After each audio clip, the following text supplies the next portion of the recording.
Pamiarsa Dinas Pariwisata Dispar Bali medue ancang sia acara pariwisata Bali lolos karisma event Nusantara utawi Ken warsa kalih talis lai. Nanging wantah pepitu acara pariwisata Bali sane keuningin sidang ranjing ring program Inucap.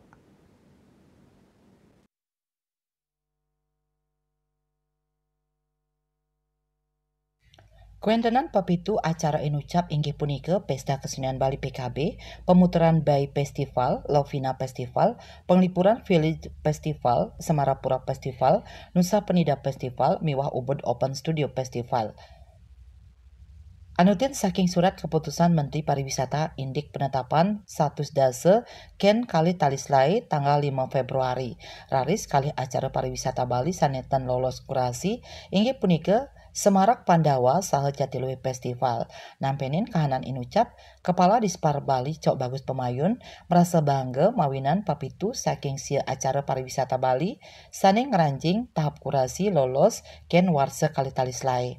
Ring warsane lintang wantah tetiga acara pariwisata Bali sane lolos Ken inggih punika Pesta Kesenian Bali, Semarapura Festival, Taler Nusa Penida Festival.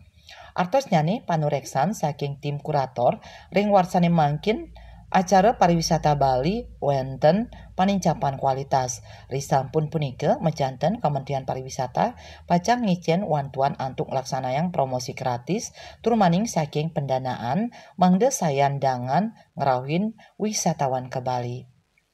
Napi malih anceng kunjungan wisatawan mancanegara Wisman warsane mangkin 6,5 juta diri. Selanturnya nih kunjungan wisatawan domestik Wisdom 10,5 juta.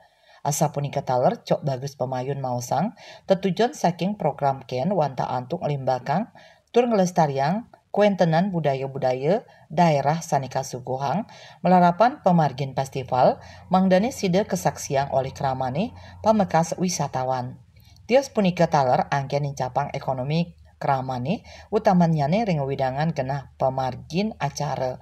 Parikrama punika taler sapisanan nyokong program Bangga Perwisata di Indonesia sane sida numbuhang ekonomi Indonesia tur nyokong para seniman miwah budayawan ngalimbakang kreasi miwah ngembasang karya seni budaya Indonesia. Ketut Winata Bali Pos Nguningayang.